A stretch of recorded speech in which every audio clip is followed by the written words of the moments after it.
final talk is Alistair. Alistair's known for his hedgehogs. Not that he looks like a hedgehog, you do, but he's famous for his hedgehogs. And so he's the CEO of a company called Atelerix, and we invested them last year. And I'm currently the chair. I'll let you steal it from this.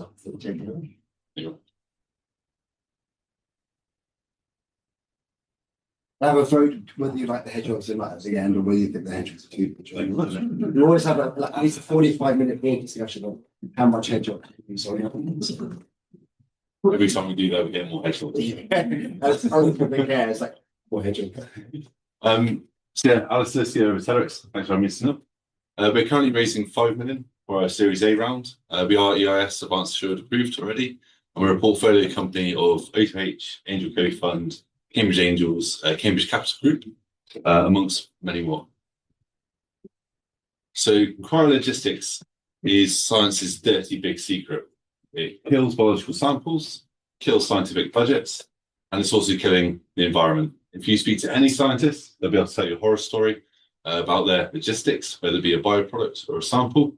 But to date, there's not really been any viable alternative. Fresh cells die fast, and really restrict scientific advancement. That's until Atelerix came along.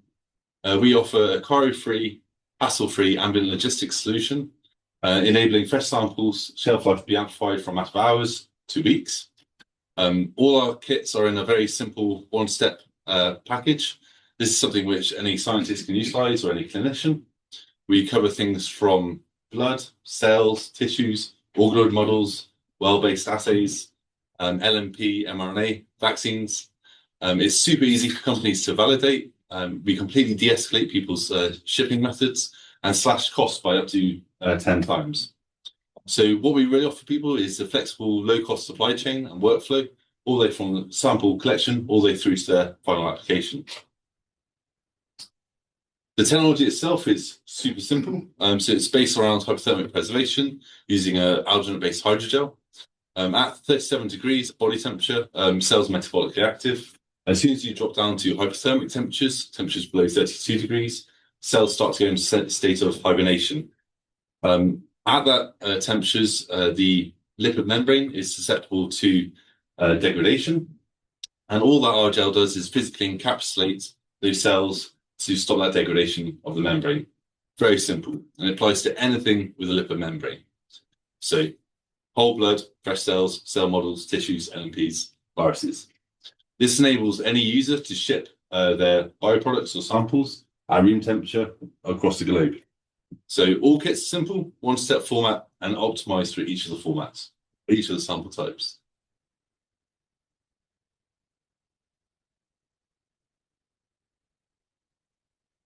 So we have our own passive detecting niche, essentially where samples are super sensitive or very complex. No other sort of preservation technology can really ship those samples. That's where Atelerix comes into its own.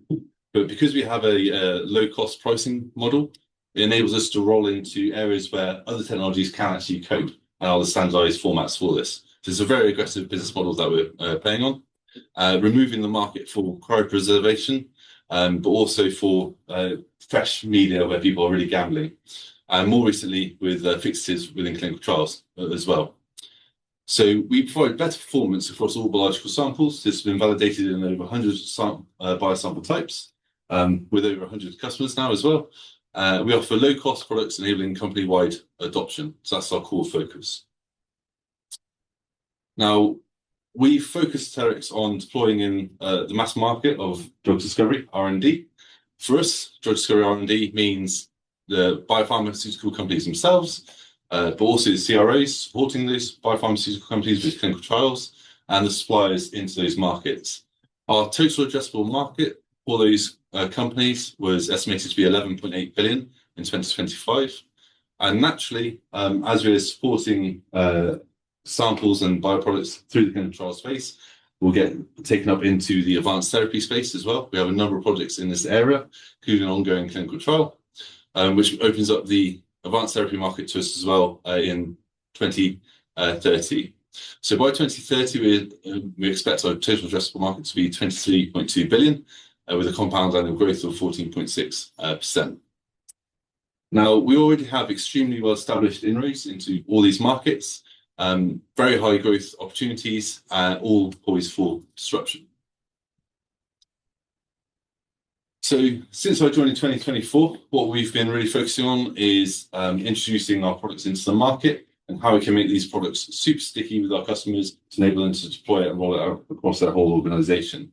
So for a large number of our customers now, their testing has been completed and they are actively deploying this technology. Those that follow Atelerix see a number of press releases have gone out over the last 6 to 8 months with our partners and collaborators in the space. We have numerous tier 1 biopharma and CROs finalizing their testing, which is a major inflection point for us, where we go from sort of sub 100K revenues to multi-million revenues in a very short amount of time.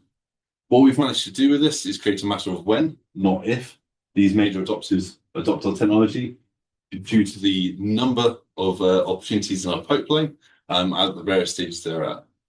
So we have 70% of our sales that come from repeated business.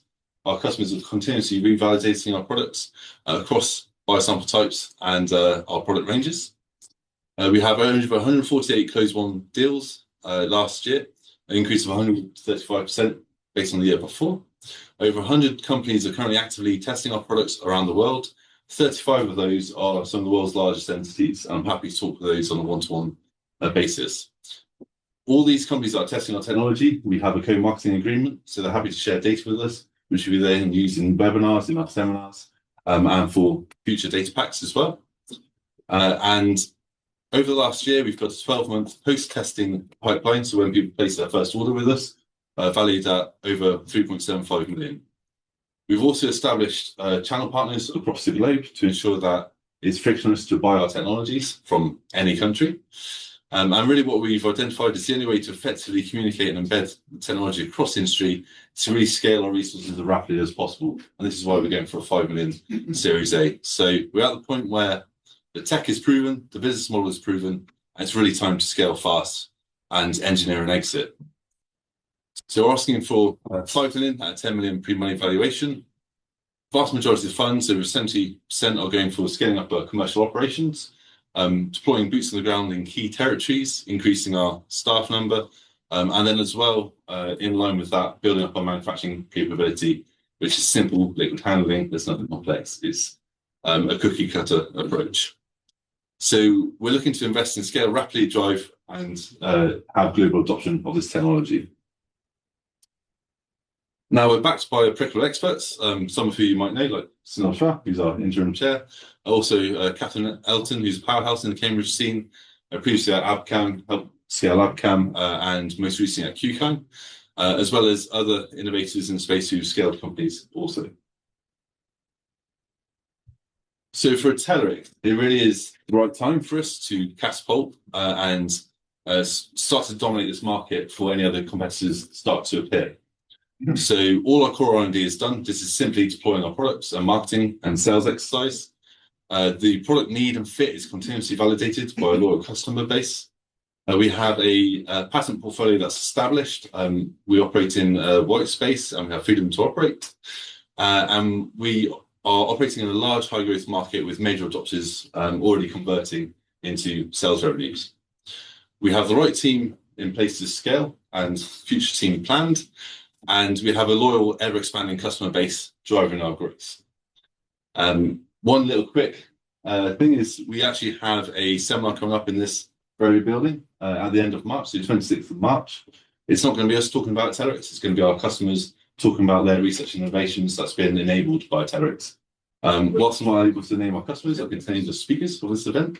You'll see Vertex, Crown Biosciences, Charles River, O2H, Pixel Bio, Lavskin, Cherry Biotech, so a range of CROs, pharma, and organoid developers presenting at that particular event too. So everyone's welcome to that as well. Thank you for your time. Any questions?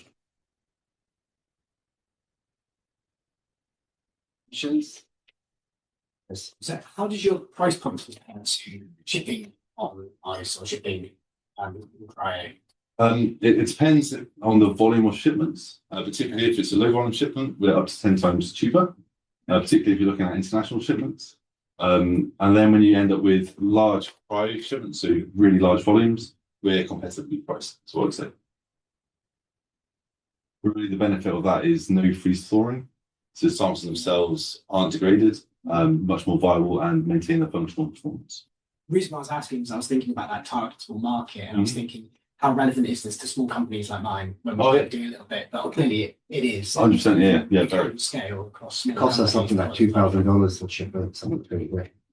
Yeah. And it's why we invest in it, because we tried it here, and Keith it got stuck in Mumbai customs for 6 weeks, packing it half. No one followed it up because it wasn't fine. It's just one of Sunil's like crazy brain scheme that he was doing. No one really cared. Anyway, it ended up in India 6 weeks later in our lab. They opened up the cells, and 60% of them survived. It was 42. There was a heat wave going on. It was 42 degrees. It's like, oh my god, I'm gonna have to invest in this now. So there you go. It works, and it's a disruptive technology. And anything that's disruptive like this takes time to take adoption. But unlike biotech, it works already. It's kind of everything I do is therapeutic. It's going to take 15 years. You're not quite sure where it's going to end up. This already works, and they've got a patent, and they just need to scale revenue. So I thought, well, something lower risk in the portfolio. It's good since That's the elevator pitch. So with the amount of growth that you're looking at, are you sure your manufacturer is going to keep up with it? Because it sounds like you might need quite a lot of capacity. Yes, we do have a plan B as well. So we have outsourced people in mind, but we should be able to do the vast majority of our manufacturing in our facilities in Newcastle. We've revisited that every year to make sure we're not losing our minds. We're actually going through that process now, and it's looking like for probably until 2029 we should be able to go. We have a vote on hedgehog or no hedgehogs. So if it was the right amount of hedgehog, hands up. I thought it was the right amount of hedgehog. That's what I was going to say. I think we should be more. All right, thanks very much. Cheers, thank you.